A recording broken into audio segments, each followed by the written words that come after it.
അതിനുശേഷം ഇപ്പോൾ നമ്മൾ വന്നതിന് ശേഷം നമ്മൾക്ക് ചെയ്യാൻ വേണ്ടി പറ്റുന്നത് എന്ന് പറഞ്ഞാൽ കേരളത്തിന് വേണ്ടി ഫുൾ സ്വിങ്ങിൽ നമ്മൾ സപ്പോർട്ട് ചെയ്യുക എന്നുള്ളതേ ഉള്ളൂ. പോരാണ്ട് പറഞ്ഞാൽ ആദ്യമായിട്ടാണ് ഈ രഞ്ജി ട്രോഫിയിൽ കേരളം ഫൈനലിലെത്തുന്നില്ലത്. അതുകൊണ്ട് നമ്മൾ എല്ലാ പരിപാടികളും മതിയാക്കി നമ്മളിത് കാണാൻ വേണ്ടിയാണ് കുടുംബസമേതം എല്ലാവരും. രഞ്ജി ട്രോഫി ക്രിക്കറ്റിൻ്റെ ആദ്യ ദിനം വിദർഭ ഭേദപ്പെട്ട നിലയിലാണ്. വിദർഭയുടെ താരങ്ങൾ പ്രത്യേകിച്ച് ഡാനിഷ് മലബാറും അതുപോലെ തന്നെ കരുൺ നായരും റൺസ് അടിക്കുന്ന സമയത്ത്, അടിച്ചു കൂട്ടുന്ന സമയത്ത് ഗാലറിയിൽ വലിയ ആൾക്കാരൊന്നും കളി കാണാനില്ലായിരുന്നു. പക്ഷേ ഉള്ള ആളുകളിൽ വലിയ തോതിൽ കയ്യടി ഉണ്ടായിരുന്നു.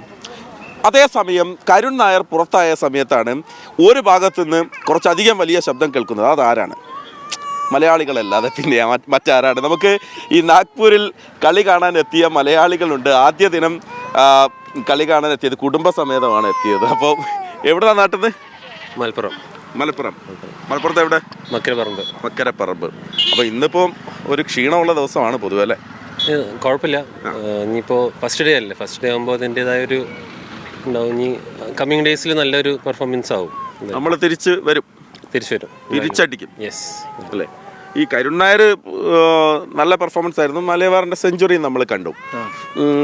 പക്ഷേ വിക്കറ്റ് പോകണം എന്ന് നമുക്കൊരു ആഗ്രഹം തോന്നില്ല? തീർച്ചയായിട്ടും നമുക്ക് വിക്കറ്റ് ഇടയ്ക്കിടയ്ക്ക് പോകണമെന്നുള്ള ആഗ്രഹമുണ്ട്. രാവിലെ തന്നെ ഒരു 3 വിക്കറ്റ് വീഴുന്ന സമയത്ത് നമ്മൾ പ്രതീക്ഷിക്കായിരുന്നു ഇന്ന് തന്നെ അവരുടെ കംപ്ലീറ്റ് ഇന്നിങ്സ് കംപ്ലീറ്റ് വിക്കറ്റ് പോകുന്നുള്ള ഒരു പ്രതീക്ഷ ഉണ്ടായിരുന്നു. പക്ഷേ ഇപ്പോഴാണ് അത് ഇവിടെ അതിനുശേഷം ഉച്ചയ്ക്ക് ശേഷമാണ് അവർ പിടിച്ചു നിന്ന് അങ്ങ് ക്രിക്കറ്റിലേക്ക് നന്നായിട്ട് ക്രീസിൽ നിലയുറപ്പിക്കുന്നത്. അതിനുശേഷം ഇപ്പോൾ നമ്മൾ വന്നതിന് ശേഷം നമ്മൾക്ക് ചെയ്യാൻ വേണ്ടി പറ്റുന്നത് എന്ന് പറഞ്ഞാൽ കേരളത്തിന് വേണ്ടി ഫുൾ സ്വിങ്ങിൽ നമ്മൾ സപ്പോർട്ട് ചെയ്യുക എന്നുള്ളതേ ഉള്ളൂ. പോരാണ്ട് പറഞ്ഞാൽ ആദ്യമായിട്ടാണ് ഈ രഞ്ജി ട്രോഫിയിൽ കേരളം ഫൈനലിലെത്തുന്നില്ലത്. അതുകൊണ്ട് നമ്മൾ എല്ലാ പരിപാടികളും മതിയാക്കി നമ്മളിത് കാണാൻ വേണ്ടിയാണ് കുടുംബസമേതം എല്ലാവരും. 5 ദിവസവും നമ്മൾ സപ്പോർട്ട് ചെയ്യാം. മാക്സിമം വരണം എന്നുള്ളതാണ്. നമ്മളിങ്ങനെ നെഞ്ച് തുടിക്കുന്നു. അതാണ് നെഞ്ച് ചൊടിച്ച് കളിക്കാൻ. എന്താ സ്ഥിതി ഇന്നത്തെ കളി കണ്ടിട്ട്? നാളെ നമ്മൾ എന്താ ചെയ്യാൻ പോകുന്നത്? നാളെ കൂടുതൽ വിക്കറ്റ് എടുക്കണ്ടേ? യെസ്, നാളെ ഓൾ ഔട്ട് ആക്കണം. ലൈക്ക് 300 റെസ്ട്രിക്ട് ചെയ്യണം. 300-നുള്ളിൽ നമ്മൾ പിടിക്കണം. യെസ്. ഒരു അറ്റത്ത് അവരുടെ ബാറ്റർ കണ്ടില്ലേ? ഔട്ടാക്കും. അത് നാളെ രാവിലെ തീരുമാനം ഉണ്ടാക്കും അല്ലേ? ഇന്ന് ആരെ പന്തേറാണ് ഏറ്റവും കൂടുതൽ ഇഷ്ടമായത്? സർവത്തേടെയാണ്. ഓക്കെ, അദ്ദേഹത്തിന് വിക്കറ്റ് കിട്ടിയില്ല, പക്ഷെ നല്ല രീതിയിൽ പന്തെറിഞ്ഞു. ഓക്കെ.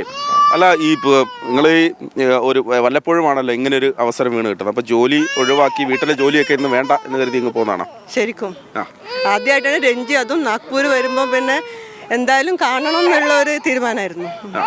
കണ്ടിട്ട് എന്ത് തോന്നി? നമ്മൾ ടി വിയിൽ കാണുന്നതൊക്കെ വലിയ വ്യത്യാസമുണ്ടോ? നല്ല വ്യത്യാസമുണ്ട്. പുറത്തിരുന്ന് കാണുന്ന ഇവിടെ വന്നിരുന്ന് കാണുന്നതും ടി വിയിൽ കാണുന്ന അത്ര ക്ലാരിറ്റി. പക്ഷെ അത് ഒരു പുതിയൊരു അനുഭവമായിരുന്നു ഇവിടെ വന്ന് കളി കാണുന്ന സമയത്ത്. കരയുന്നുണ്ടായിരുന്നു? ആ സമയത്ത് കുഴപ്പമൊന്നും ഉണ്ടായിട്ടില്ല. അവൾ കുറച്ച് സമയം കഴിഞ്ഞപ്പോഴത്തേക്കും കുറച്ച് ഇറിറ്റേറ്റഡ് ആയിപ്പോയി. കളി നിന്നതിന്റെ സങ്കടമാണോ ഇനി?